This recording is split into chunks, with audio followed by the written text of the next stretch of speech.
Hey everyone, thanks for joining me. My name is April, and I'm always passionate about leading small tours, as are many of you that will be watching this podcast interview and the video. So today I have Chris Burns. I know recently a lot has changed in the travel space. I've had people coming to me saying, "Hey April, I took this credit card payment," and we know credit card payments are convenient. Prices are, percentages are rising on that, which is why some of us don't want to sign up with like Viator and some of the other things out there.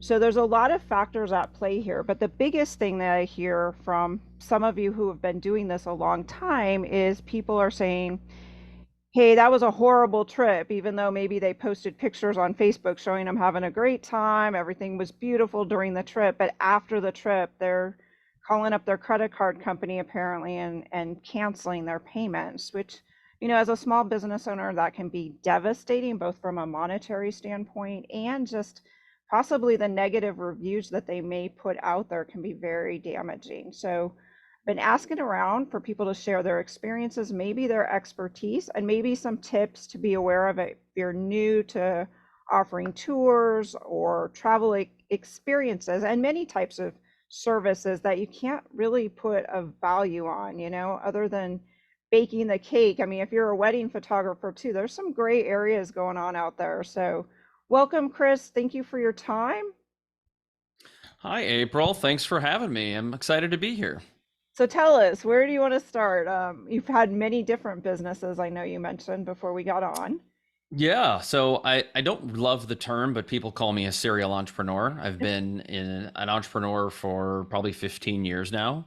And I own two businesses that you probably have interest in. Well, one I sold last year, which was a party bus company, and the second was a party bike, also known as a pedal pub.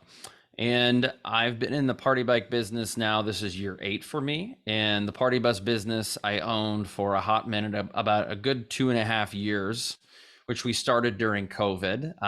Was a great time to get into the business in terms of buying an asset, and weathered the COVID storm pretty well. And as business grew, as did the headaches.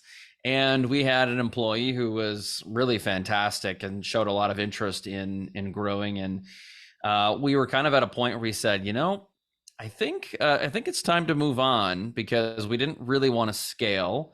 And he's like, well, I'd be interested. And so it worked out very serendipitously.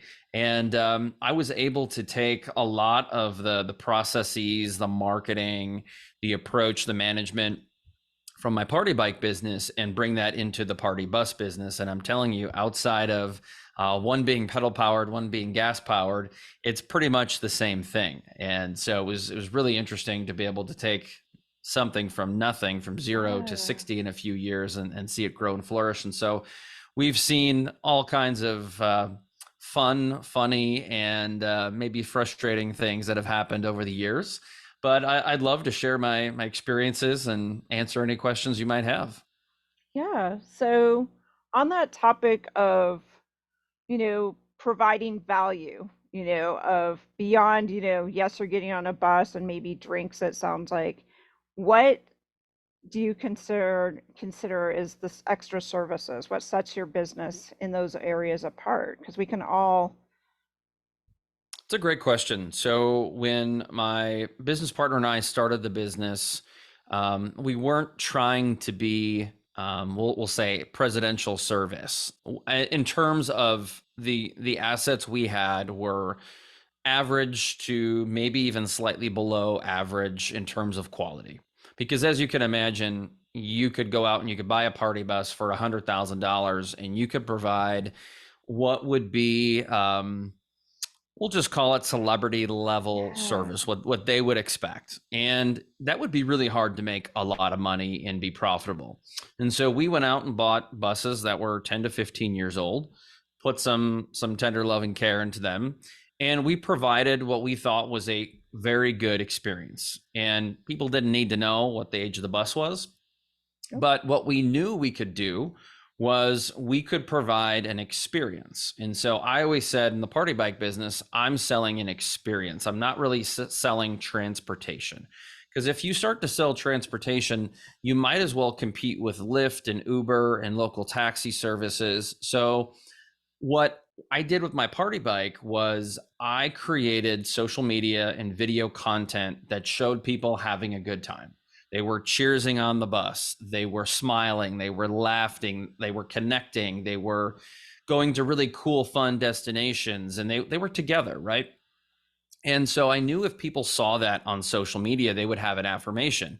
And I talk a lot about this because I'm a marketing consultant by trade. That's always been my biggest background. I want people to either feel something or think something. I want to leave them with a thought or an emotion. And that is, I want to do that. That looks Yeah. fun. That looks exciting. So they tag their friends and they say, wow, look, that's so much fun. People don't say, or nor do I need them to say, like, wow, that's the nicest party bus I've ever seen, because they really don't care. As long as it's clean, as long as we're on time and we provide a good experience, that is what people want. And they're willing to pay for that. And I found that to be the case with my party bike business. I bought the most expensive one I could get. And then I realized people don't care. As long as they have as much fun as they see in the video on social media, they're going to be happy as a clam. And so that is what we tried to focus on was, if you want to book right now, go onto our website and you can book online. And I know we talked a little bit about this Yeah. before the show of like credit card fees and stuff. I just knew that if I could capture someone's booking right now, and that could be at 2 in the morning, could be at 6 a.m., or it could be at a time where I'm on the other line and I can't take the call. If I don't, I'm going to probably lose that. There's at least a 50% chance or greater that if I can't take the booking right now, I'll lose it. And it could be because they forgot or they went somewhere else. And so we did that, and people loved it because they're like, oh, at my convenience, I can book online. So that helped a lot because our competitors didn't have it. And then what I said to people is like, look, we will be not on time, but we'll be early. And if you go over by 10 or 15 minutes, we're not going to charge your credit card for $30 or $50. There's no penalty. So that as long as you take all of your belongings and you don't break anything, there's not going to be an extra fee. And oh, by the way, I'm gonna really go deep into the online booking thing, because in the party bus business, the way it works now, at least where I'm at in Appleton, Yeah. Wisconsin, which is small town America, most places will send you a 2 to 5 page contract in the mail.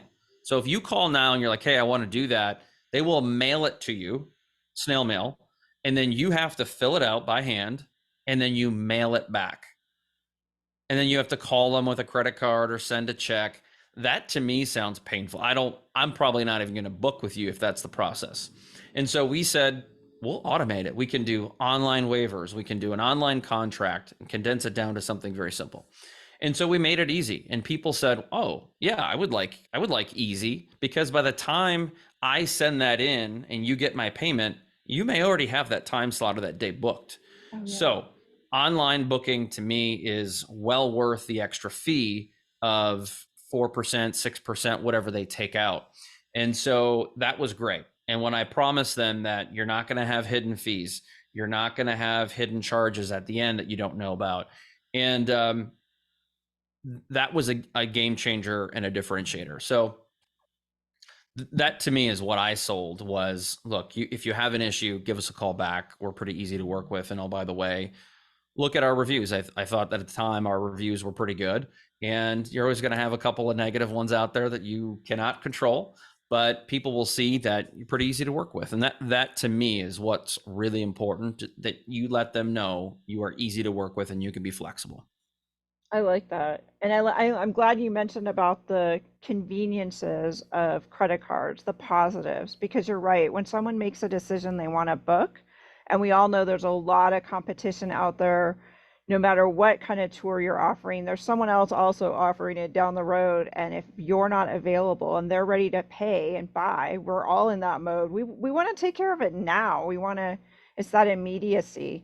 So that brings up a really good point to check into. Are there legalities then about like a tour business other than, well, like you were doing transportation, but things that people should think about? I know you mentioned a waiver. hmm Yeah, I definitely think that you need a waiver, and I've talked to several attorneys, and they'll tell you, as they told me, it provides very little protection in the court of law, but by not having one, it looks like gross negligence. And so you have to let people know that there is a risk, whether it's riding in a bus or coming to an art studio, that maybe something could happen, right? Um, and you have to cover your bases. So I think that's good. Most booking softwares have that integrated where you can take all of that legal information, which, oh, by the way, you should have an attorney or legal counsel advise you on, and you can import that into that software. So when someone goes to book, they automatically get it and they have to sign it digitally. And here's the best part of it is when you do that. So every time I have a booking, I usually have 10 to 15 people, and the booker person has to then send that to all of the people who will be on this particular ride. And everyone who fills out that waiver, I now have their email address and their consent. So if I want to get into email marketing, which I don't do a lot of for this business, but a little bit, I now have over the course of 5, 7 years, like 4,000, 5,000 emails roughly that I can now promote my business throughout the year. So the cost of that to me is well worth the investment. And there's a lot of reasons to want to do that. The other one is that I would make sure that you have a good insurance policy. So don't just get insurance, but talk to your insurance provider about, hey, am I fully covered? There are a lot of things, property, casualty. Now there's a rise in vandalism. So a lot of insurance companies are trying to protect you if your building, your assets, whatever were to get damaged. There are all kinds of things like that. And you want to make sure that if the worst happens, you are covered. And I'm telling you what, even if you don't think you need it, it is good to have because you will sleep better at night knowing that you have that protection. And I'll leave it at that. Yeah. Oh, that's good. So talk a I would little. also say the Yeah. fine print too. So if there's like a weird situation that happened one time and you don't think it'll happen again, where maybe there was a cancellation last minute and you're like, hey, you know what? I got to protect myself against these. Make sure it's in your terms or your policy, your store policy on your website. Because again, you can always go back and say, like, look, this was in the frequently asked questions, it was in the policy, and we do reserve the right to not issue a refund for a no-show. Right. And that, again, those are things you definitely want to have legal counsel on because I am not that. Right. Excellent. That's good, Chris.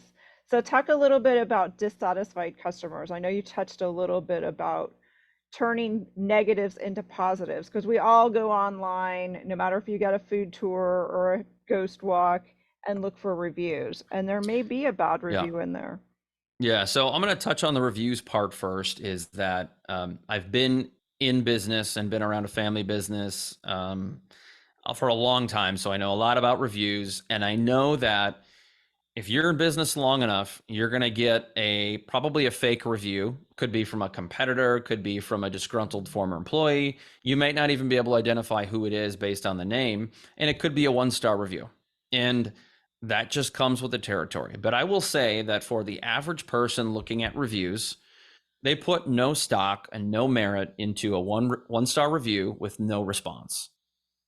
To me, it's like, you're unhappy. I get it. Maybe somebody made you mad. At least tell us why. And so you're also going to get those individuals who leave the 1-star review and they say, well, the weather was bad.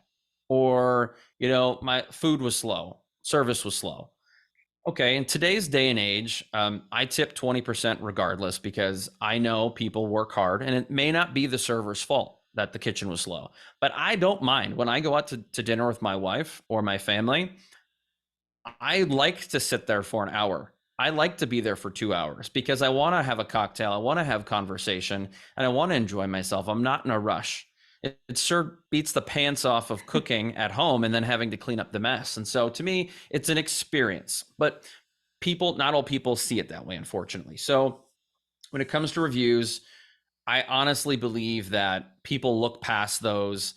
Like, people don't have realistic expectations. So don't be upset about that. And I've had plenty. Some with merit, some not, some that even go as far as to say, is this even a real customer? Because I can't identify this name in my customer database. Yeah. So what I do with reviews is I give myself a day. I will not respond immediately because even me, um, my blood pressure spikes and I'm like, there's no way that happens. Couldn't be. This person's out of their mind. And so you have to come back the next day with an open mind and say, okay, I did my research. This is valid, or maybe generally it's somewhere in the middle, or it's not true at all. And then you respond. I respond in the public eye to almost all of them, and generally within a few days, because I want people to know I care. And I try not to point fingers. I try to apologize for the experience because I want to make sure it was a top-notch experience. And then I take it offline immediately. I'll reach out and I may choose to offer a discount, but I just want them to know that I care, because by not responding, you could actually lose the opportunity for that person to come back. Because chances are, if it's fast food, if it's hair care, beauty, if they had an experience that was a little less than subpar, doesn't mean you've lost them as a customer, just means they're upset and you need to earn the business back. So I'm going to tell you a story of a business, not mine, and then we'll get into some of my personal business stuff in a minute. But when I was working for a marketing agency, I had a restaurant that was new in town, and they were very popular, probably considered one of the better restaurants, not necessarily fancy high-end restaurant, but the best gastropub in town. And they were getting really hammered online in the review section by people who were vegan and gluten-free. And people in this category did not want to, or didn't like to feel special, right? They don't want to ask for special requirements. And so they realized that they needed to have a section on the menu that says, this is gluten-free, this is vegan. You don't have to ask for it because you shouldn't have to go out of your way. So I advised them and I said, this is what I would do. If I was here, I would have items on the menu that are vegan, not, oh, you can also get it that way. And so they came around to it months later and they're like, well, how do we promote it? And I said, well, first thing you want to do is you want to go back to all the reviews and all the people who left you emails, sent you emails, anything you have documented. And I want you to reach out to them and let them know that you heard them. Like, because of you, we realized this was a big thing. And we would love to invite you back for a free appetizer and to check out the food, or 50% off, whatever it is. So they did that. And then they started promoting it. And what would you know, 3 months later, they were able to turn negative reviews into a massive positive. And here's how, and here's why. Is because chances are, if you're gluten-free or vegan, you have friends that eat that way too, or have those requirements. And so those people brought their friends, like, oh yeah, we'll see about this. And people loved it because it was a good restaurant with pretty good service. And so those people, the friends, left positive reviews. Some people changed their reviews, but you know what? Any customers that they thought were lost came back, and they're like, oh, there's not a lot of restaurants that have a gluten-free and vegan menu or section in their menu. And so they were like, I know we can fix this. But it took a lot of like slapping them in the head, proverbial, not actual. Right. And they finally got through, and they're like, yeah, we see this could be a big opportunity for us. And I think at the time, this was probably 5, 6, 7 years ago, they didn't realize the magnitude of that part of the industry. And it was amazing to see. I mean, they said something to the tune of like, we feel that our business grew somewhere upwards to 15% because of this, which I think in the restaurant world is a pretty big deal. Yeah. And all by changing the menu. Yeah. That's all they did. That wasn't a lot of work. It wasn't a lot of cost. Now it's probably some cost in food and this and that, but it came out to be better because now all of a sudden other gluten-free and vegan people are Googling stuff when they're in town, like, oh, better check out this restaurant. So it brought in a whole new string of business that's even unquantifiable. And so yeah, I think you can take those negatives and you're like, okay, what is the common denominator here? Well, the common denominator in this case was we're not being very inclusive. And I don't think that's the case for everybody, but we're not being thoughtful enough when it comes to this section of diners that want to and need to be catered to. And so I think that's important. I don't know if that's something that comes up No, very often in this community. but it did. It shone a light on looking at what the common maybe issue was in the negative reviews and seeing if you can't turn it in or make some changes, or maybe it's a matter of, rewording something on your website, rethinking it, and being more communicative. You mentioned like an FAQ section, if your tour that you're offering has a lot of walking, maybe mention that. So if someone isn't as capable of walking, you either have an option or they know that going in, and then they may make another choice. But it's better to have people know that up front and be open on that. Yeah. As a marketing person, I generally, if I get a complaint or let's call it feedback from Yes. somebody, if it's valid or not, I just say, okay, is this in my FAQ section? Because if it's commonly asked, or if it's a common complaint, or let's just call it feedback, it should be at the top. So I will sometimes reorder, I'll add, I'll rephrase, because it just makes more work responding to more emails and more phone calls for people that should be able to access that information very easily. Yeah. Oh, that's excellent. So, have you seen a shift in customers' expectations, you think, over the last 5 years? Or there, Big time. we're seeing all these incidences on airplanes, and how can a more service-based business survive? I'm hearing a lot of sob stories of people. It's putting people that love what they were doing. They're now thinking like, do I want to continue doing this? So maybe speak a little on that.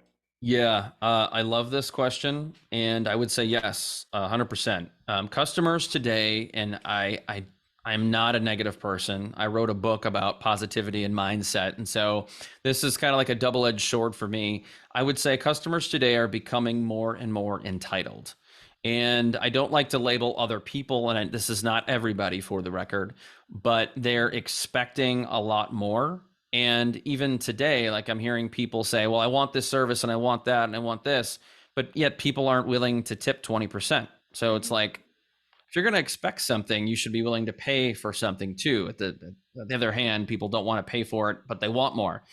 And so that it's challenging for small businesses because we are human beings. And I'm going to speak for all small businesses. We will make mistakes. We will forget things. We may be negligent, not on purpose, on calling people back or responding to emails in a timely fashion. We may have a spelling error in our email or on our website. We are not perfect, but most of us are grinding our tails off. We are working so hard, and some people are doing it to provide for their family. For me, this is kind of like a side hustle, and I have a couple of them. But still, you work hard, your employees work hard, and we genuinely want to provide the best experience. But guess what? We can't do it 100% of the time because perfect does not exist. And you're going to be 2 or 3 times a year where you provide a average to maybe subpar experience for a client. And you hope that they'll be graceful with you, but they're not always. And so you don't want to set the expectation that they're not going to have a perfect experience, but you have to have conversations with people when they're not. So I'm going to tell you a story. And when I was in the party bus business, I had someone we know very well book from us. And he said, I'd love to book. And this was kind of the tail end of COVID, and it got rescheduled twice, which is fine. Totally understand that, even though it was a little late last minute. And then the individual says, well, can you pick up everybody from their houses individually? Okay, but just so you know, that's going to eat into your time. It's not free time. Okay, they didn't like that, but okay, fine. And so I said to my friend, I'm like, I'll give you a free hour. And my wife always tells me, she's like, stop giving stuff away, stop discounting. If your friends want to work with you, it's because they want to support your business. And after this experience, I've always thought that, but now I truly believe it. And I don't do that anymore, because I think when you start to discount your services, people start to take advantage of you. And the more you charge, the more people respect you and your time. The less you charge, the less they respect you and your time. So they booked and we rescheduled and they got picked up. And this was in the dead of winter, which in Wisconsin is like this. I'm not kidding when I say the wind chill was like -20 that day. It was just kind of a tough day, snowy, windy, breezy, all that stuff. And they went out on their venture and they ended up at a destination where The driver was waiting outside for them for 2 hours, and it was a roundabout at a very busy establishment. Um, and they were asked, the bus driver was told to leave multiple times. And he's like, okay, we come back 15 minutes later. Okay, leave, come back 15 minutes later. No one's answering their phone. He's like, we're supposed to be leaving because your ride is over. And they left the driver kind of hanging for 2 hours. So he gets back. And the next day I call him. I was like, hey, as my friend, I just want to see if everything went well. And I was like, yeah, it was fine. They didn't tip me very well, and I didn't get home real late. So I'm sorry if I'm a little crabby today. I'm like, well, what do you mean? He's like, they kept me out 2 hours late and they left a real crummy tip, which, by the way, these drivers can make a lot of money on tips. And if you're going to keep someone out a little late, especially when you got a free hour on top of it, you should tip them pretty well. Yeah. You should tip well regardless, even if it was just an average experience, because it's not his fault, right? He provided a good experience. And then I reached out to my friend and I'm like, hey, how'd it go? Just want to make sure you had a good time. And I thought by being proactive as a business owner, that was a good thing. No response.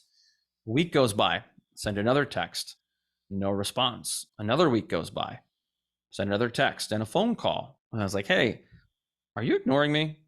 Because it feels like you are. And that's when I knew something was probably wrong. Call the driver back and I'm like, are you sure everything was good? It's like, yeah, I mean, I didn't really have any complaints other than it was cold. And I said, well, probably when you're driving down the highway at 70 miles per hour, maybe not as warm, right? These are not like brand new buses, but it's also very cold out.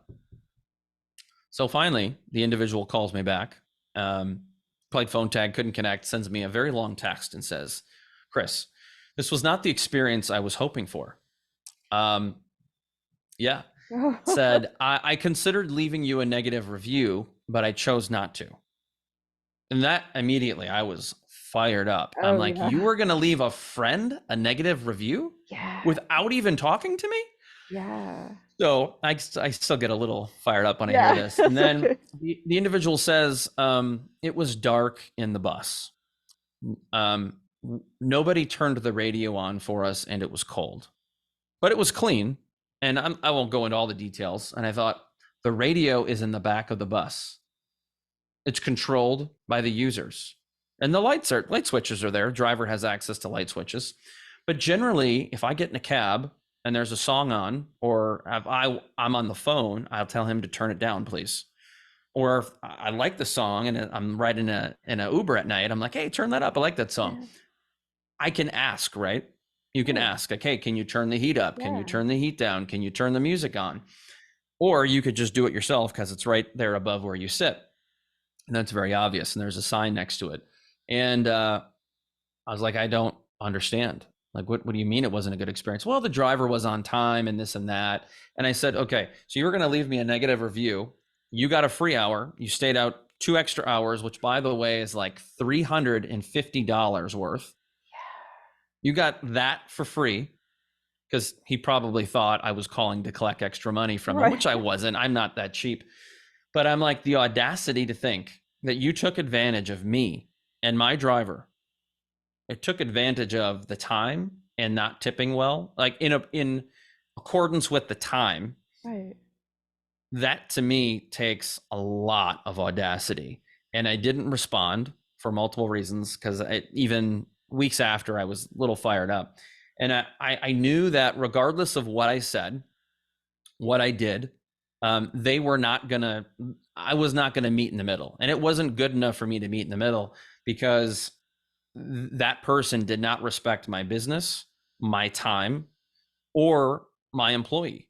And I respect my employee. So I said, you know what? I'm going to pay you for all the extra time you stayed out and then a little bit extra because I want to keep you on my staff. The fact that you didn't threaten to quit or you didn't get upset with me or demand that I pay you for that time. I said, I want to do that because it's not fair for you that they took advantage of you. And, but that to me was what was most important, is maintaining it. And he ended up buying the business from me. And we still have a great relationship. I still advise him to this day. But I've had stories like that. And I have another one, and I'll make this one very quick, where this was kind of the icing on the cake. I had the same driver took a group out, and late in the night, I get text messages at about 2 in the morning, 2:30. I slept through it, didn't notice it. And I wake up and I see pictures of ambulance, fire truck, police. I get the story. I'm like, what the heck happened? Yeah. And he's like, well, there was a young man on the bus. A young man and woman must have met online on a date. And they all seem like nice people, but I overheard some people talking about the young man possibly taking some kind of drugs. Ooh. And I don't know what he was doing. It doesn't really matter. And he got a little aggressive and started making some weird comments. And finally, the girl's like, "Look, I don't think this is working out. I think we need to split." And they were on their way back to their final destination. They were about 3 minutes away. And he says, "Oh yeah, well I'll show you." And he put his head through a window, literally through the window, Oh. causing a lot of damage, causing the bus to hit the curb, and obviously putting people at risk from a safety Yeah. standpoint. And he took the bus to his house, boarded up the window because again, this is pretty cold and there was a little bit of snow, and got home at 4:30 in the morning. And I said the same thing. I'm like, look, that's totally not fair. I'm sorry you had to deal with the police and all this other stuff. Like, I want to pay you for your time. And thankfully, the young lady who booked the bus had paid for the damages, and we were all very fair Yeah. with it. I'm not trying to take advantage of her, but it was out of production or out of service for several days. Had to get sterilized and cleaned because there was blood and Yeah. other things. And so I just realized, I said, at the end of the day, this is a profitable business, but it's not going to scale unless I had more time to put into it. And I think it's time to move on. And with some of the headaches, there's other little ones. Those are kind of the big ones. I said, I think it's time to move on. But the lessons learned were, I think that you need to charge enough to keep away some of the headaches. And there are what I call riffraff. If you don't charge enough, you're going to get people in there who do those kinds of things. 99% of the people are not like that. Right. And I respect that. I appreciate that. We've been fortunate to have some amazing customers who pay well and tip well and appreciate the heck out of what you do. But you have to do that because people then start to respect you and respect your time. And there's a correlation with that as well, and the quality that you provide and what you provide for your customers. And so I wasn't worried about a negative review. In fact, if anything, because I called and talked to the person, I was very kind. I'm like, look, I understand that you probably don't want to talk about this, and I'm Yeah. not here to be upset. But, here's what I found happen. If you could tell me the story, I need a police report. I need to be able to rectify it. And she offered to pay. And I said, look, we'll meet you in the middle on this stuff. And I find it just by having some hard conversations, you can find middle ground. Granted, that was not a negative review. That wasn't someone who was upset with me. They were upset with the other person. Yeah. And you have to tackle it head on. You have to tackle all these things head on, and you have to do it as soon as possible because outside of a 1-star review that you should tackle the next day, most things, if you address it right away, people are like, yeah, I know we need to move on past this. And so that's a couple of key takeaways. And there's a lot of lessons learned, but just continue to do your best and try your best. And I think people will look past the 1-star reviews and the complaints out there. Yeah. Wow, Chris, that was super informative. Thank you so much. So, do you have any advice for people thinking about a service-based business? You've given a lot of great tips, so I want to make sure people, if they'd like to reach out to you, can connect with you. I mean, the marketing advice, I'm sure for many is super important. Yeah, I would say that if you're in the service-based business in any industry, I would really want you to think about online booking. And I know they do this for salons and spas and art galleries and all kinds of places. The reason why is because when I started with the company I'm with now, which is Zola, Xola, they started on a model where it was $99 a month. And I didn't think much of it because I didn't think that was a very high expense. And then a year later, they switched and they said, by the way, it's free. And I was like, oh, that sounds great. But we're going to take 6% of every transaction. And most transactions are north of $300. I thought that's a lot, right? Yeah. You're giving me a software that's very expensive for nothing, but you're lining your pockets. You're making a lot more money now off of my customers. And I have to pay 1.9% credit card transaction fee plus 25 cents or something, which is considered very low. It's a very good credit card rate. And they're able to get that because they have thousands of businesses like mine in their network, so they can negotiate that premium down, or that rate, I should say. It's not insurance. Right, right. And the reason why I do it, and I eat 2%, and I have my customers pay 4. I think 6 is a little high, is because when I go to bed at night, I don't have to worry about being able to answer a phone or answer an email. If someone wants to go book, they can book it right now with no interruption, no waiting on the phone, no waiting for an email response. And I am able to make this a passive income business. I love passive income because I get deposits without having to take phone calls, without having to field emails and things like that. Yeah. And it's well worth it. So I think that by setting up, I have an abandoned booking feature where if someone goes and they put something in the shopping cart and they don't purchase, they get an automated email within Oh, 24 hours nice. that says, hey, come on back. Here's a promo code to sweeten the deal. And that alone is responsible for 10% of my total revenue. Wow. So not only that, but I'm going to say that by online booking, I probably make 20 to 25% more revenue than I would if I didn't have the feature. So for them to take 6% or 8% is so well worth it. And my bottom line that it's not worth complaining about. So I know that, you know what, you and I talked offline about the credit card processing Yeah. fees and the software fees and stuff. There are a lot of great platforms out there. And I think if you want to automate your business, which you should, this will help you grow and scale. And I also have automated emails set up where people get an email that says, hey, please leave us a review. And that's scheduled for 36 hours after. And is a really nice email that says why and how they can do it, why it's important to me and why we're asking. And here are 2 different options. So it's Facebook or Google. And it's another touch point with the customer, but it's all automated rather than me doing it individually for everybody. And there's other automations with marketing and billing and reporting that just makes life so much easier. And so I am big on automating your business and getting software involved. That is excellent, Chris. And if people want to find you and reach out to you if they have take advantage of any, advice or services or find your book, where might they find you? Yeah, my book's on Amazon. It's called King of the Mental Swing: How to Win at Golf and Life by Thinking Differently. Grew up playing a lot of golf. That was always a key thing for me. But I'm all over social media, Facebook, LinkedIn is my favorite. It's LinkedIn /in/ Chris B. Burns. There's 2 B's there. And then you can also hit me up on my personal website, which is iamchrisburns.com. And I'd love to connect and talk with you about your business. And, even if you want to book some time with me, I have a free 15-minute booking feature on my Calendly account. Book some time, let's chat, let's connect, and learn more about each other's businesses. Great. Thank you so much, Chris, for your time today. Thank you so much for having me.